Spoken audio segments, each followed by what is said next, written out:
안녕하십니까. 매일 눈으로 세상의 흐름 읽어드리는 와이타임스 정세 분석의 추부길입니다.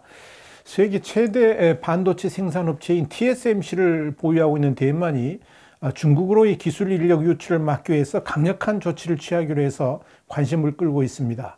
대만 행정원은 17일 대만의 핵심 기술이 국가안보와 직결되어 있다 그러면서 기술 유출 범죄를 간첩죄로 처벌하는 국가보안법 개정안, 그리고 정부 지원을 받은 국가 핵심 기술 관련 종사자가 중국에 갈 때는 정보 허가를 받게 하는 내용의 양안인민관계조례 개정안도 승인을 했습니다. 법무부, 내무부, 국방부가 마련한 이 법에는 국가 핵심 기술 유출에 대한 경제간첩죄, 그리고 영업비밀 국외 유출죄가 추가가 됐습니다.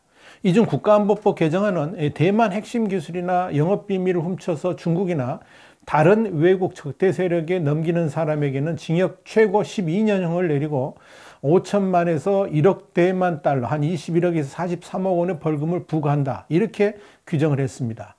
또한 대만 중국 관계를 다룬 양안인민관계조례 개정안은 국가 핵심 기술 관련 업무로 정부 보조금을 받은 개인이나 단체의 구성원은 정부 지원 프로젝트가 끝난 후 3년 안에 중국을 방문할 때는 정부에 미리 신고하고 또 허가를 받아야 된다, 이렇게 규정을 한 겁니다. 결국 이 대만 당국이 승인하지 않으면 중국으로 갈 수가 없다는 건데요. 만약 사전 승인 없이 중국으로 가게 되면 1,000만 대만 달러, 한 4억 3천만 원의 벌금형을 받을 수도 있다 하는 겁니다. 이 법이 제정됨으로 인해 가지고 대만의 고급 반도체 인력이 중국으로 건너가려면 사실상 이 대만 국적을 포기하는 수밖에 없다, 이런 말이 나올 정도로 강력한 조치가 이번에 시행된다, 이렇게 보시면 되겠습니다. 자, 중요한 건 대만이 이렇게 이 국가안보법과 양안관계법을 개정하는 가장 큰 이유는 이 대만의 기술과 반도체 관련 인력이 중국으로 더 이상 빠져나가지 못하도록 봉쇄하기 위함입니다. 대만 정부가 법까지 개정하고 나선 것은 이 대만 대표 기업이자 반도체 제조 분야 세계 1위인 TSMC를 지키기 위한 조치다, 이런 분석이 나옵니다. 그래서 이 법의 개정 작업을 주도한 수전창 대만 행정원장은 지난 몇 년간 홍색 공급망, 이게 이제 중국 자본을 이야기하는 거죠. 이 홍색 공급망의 대만 산업 침투가 더 거세졌다 그러면서 최근 몇 년간 각종 수단을 동원해 대만의 인재를 빼내가고 핵심 기술을 탈취하는 상황이 심각해지고 있다, 이렇게 강조를 했습니다. 이 수전창 원장은 이어서 첨단 산업은 대만 경제의 생명줄이라고 그러면서 인재와 기술을 지키기 위해서 더 엄격한 규제와 더 견고한 국가안보 정책이 필요하다, 이렇게 말을 했습니다. 청인펑 입법원 사무총장도 기자회견에서 중국이 대만 기술을 훔치는 것은 대만의 정치, 경제뿐 아니라 국가안보를 약화시키려는 시도다, 이렇게 말을 했습니다. 실제로 중국 반도체 기업들은 그동안에 이 고액 연봉 등 파격적 혜택을 내밀면서 TSMC 출신 인력들을 데려갔습니다. 그래서 이 로빙청 행정원 대변인은 TSMC가 개발 중인 2나노미터 반도체 기술을 예로 들면서 이런 최첨단 기술은 대만 국가안보의 핵심으로 추가 보호가 필요하다라고 말한 겁니다.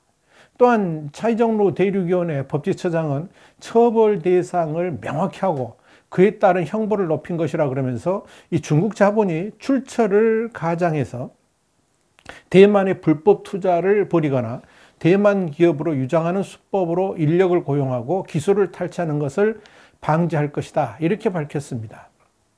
이와 관련해 자유시보는 두 법이 중국뿐 아니라 홍콩, 마카오 등의 역외 세력에 대한 침투 방지를 강화한 것이다, 이렇게 전했습니다. 중국뿐 아니라 친중국 세력의 우회 투자도 봉쇄하겠다, 이런 의미입니다. 자, 여러분, 대만이 이렇게 강력한 이 기술 유출 방지법을 시행하게 되면 이 중국의 반도체 산업이 받을 타격은 상상을 초월할 것으로 예상됩니다. 중국은 원천적으로 반도체에 대한 기술도 없고 더불어 반도체 산업을 이끌어갈 전문 인력도 태부적인 상태입니다. 그래서 그동안 이 반도체 산업을 키우기 위해서 대만과 한국 같은 반도체 강국 인력 영입에 막대한 자금을 쏟아부었습니다. 특히 중국이 가장 심혈을 기울인 나라가 바로 말이 통하는 대만의 고급 인력들이었습니다. 더더욱 중국은 미국이 중국으로의 첨단 기술 유입을 봉쇄하는 조치를 잇따라 취하니까 이 외국의 반도체 기술과 장비에 대한 접근이 막혔거든요.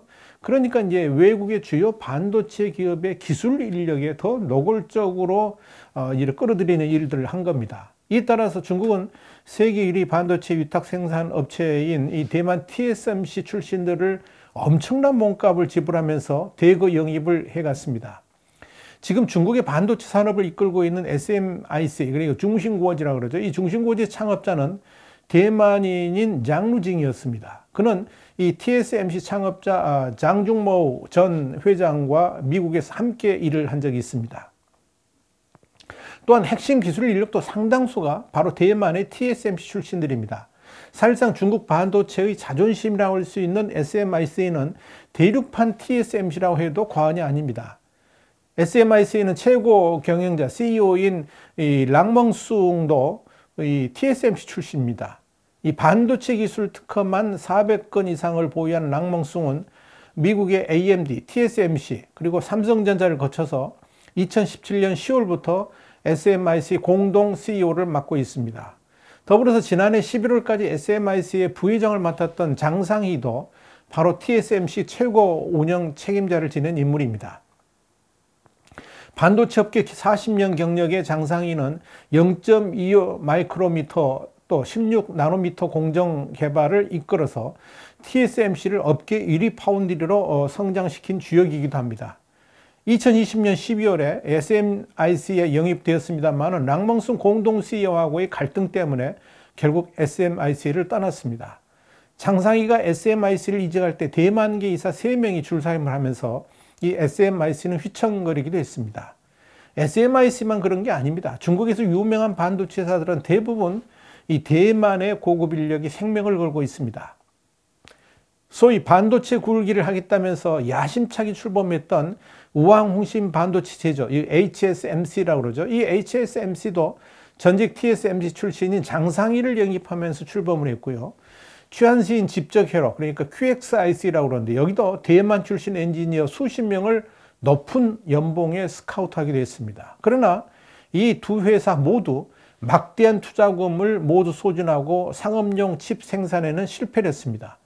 이유는 정부의 대규모 지원에도 불구하고 이 첨단 칩 양산에 필요한 자금이 턱없이 부족했을 뿐만 아니라 이 기술적 측면에서도 제조에 관한 지식이 있긴 했지만 기술을 통합할 만한 능력이 부족했기 때문에 그런 겁니다.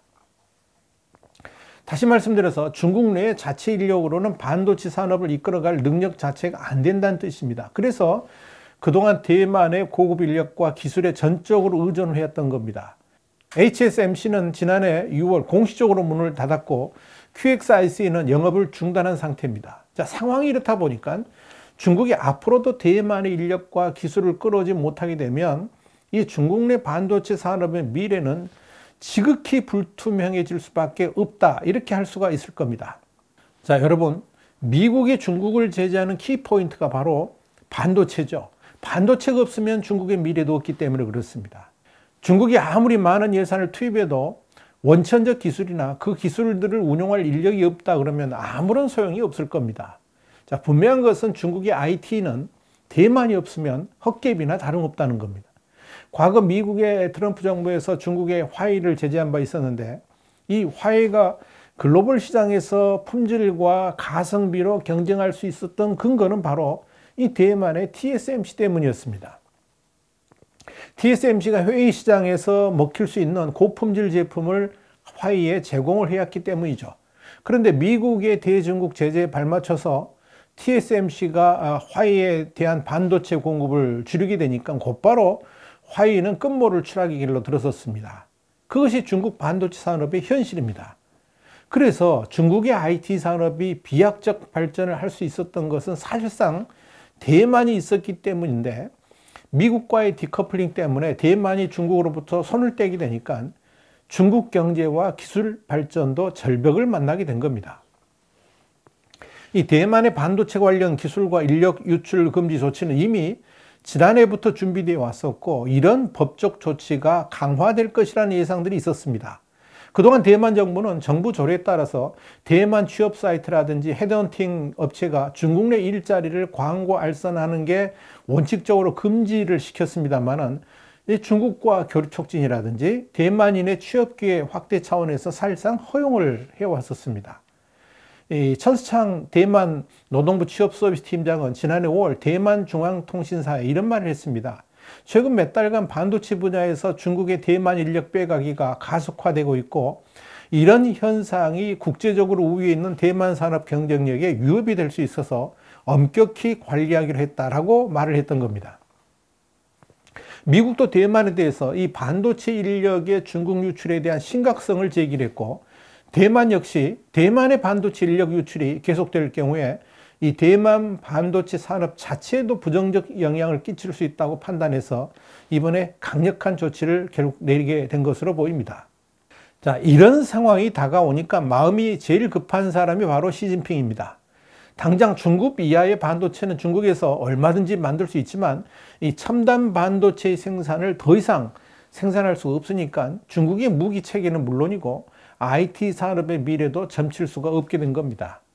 중국이 처해 있는 상황이 이렇다 보니 지금으로서는 힘들어도 기술 자립을 외칠 수밖에 없고 더불어 SMIC를 비롯한 이 중국의 반도체 산업은 모두 미국의 원천 기술이 없는 반도체 제조 라인 구축에 힘쓰고 있는 겁니다. 사실 SMIC는 지난해부터 수십억 달러가 투입되는 대형 프로젝트를 잇따라 추진하고 있습니다. 이미 78억 달러가 투입되는 베이징 생산 라인 건설이 시작됐고 남부 지역의 선전시에 23억 6천만 달러를 들어서 12인치 웨이퍼 생산 라인을 구축하기로 했습니다. 또 상하이에도 88억 7천만 달러가 소요되는 10인치 웨이퍼 공장을 건설할 계획도 가지고 있습니다. 대충 따져봐도 투자 총액이 200억 달러에 육박할 정도로 거액을 쏟아붓고 있는 겁니다. 그러니까 중국 반도체 굴기가 속도를 내고 있다 이렇게 볼 수도 있을 겁니다. 다시 말씀드려서 중국은 첨단 기술을 따라잡기는 틀렸으니까 현실적으로 생산이 가능한 반도체를 집중적으로 생산해 가지고 돈이나 벌자 이런 생각으로 반도체 공장을 증설하는 것입니다. 중국 내 수요가 풍부해서 시장성이 있다 이런 판단이 있는 거죠. 국가 반도체 대기금 지원을 받는 SMIC가 9세대 기술인 28나노급 생산 라인 구축에 주력하는 것 자체가 이 첨단 반도체 기술 경쟁을 포기하고 현실적인 쪽으로 노선 전환을 했다 하는 것을 의미합니다. 이와 관련해 가지고 대만 과기부 산하 과학기술산업정보실은 지난해 9월 보고서에서 반도체 기술 발전을 위해서는 인재와 자금은 물론 장기간 걸친 기술 축적이 필요하다 그러면서 이 중국이 독자적으로 반도체 제조 기술을 확보하려고 한다면 10년을 매달려도 성과를 내기가 쉽지 않을 것이다 이렇게 봤습니다. 이렇게 반도체 굴기의 속내를 들여다보면 지금 중국이 반도체 산업의 명맥을 이어가려고 얼마나 발버둥을 치고 있는지 금방 알 수 있습니다. 중국은 압니다. 이 반도체 산업이 중국의 미래를 좌우할 수 있다는 것을 말입니다. 이 반도체 산업은 중국 국방의 미래도 좌지우지하게 될 겁니다.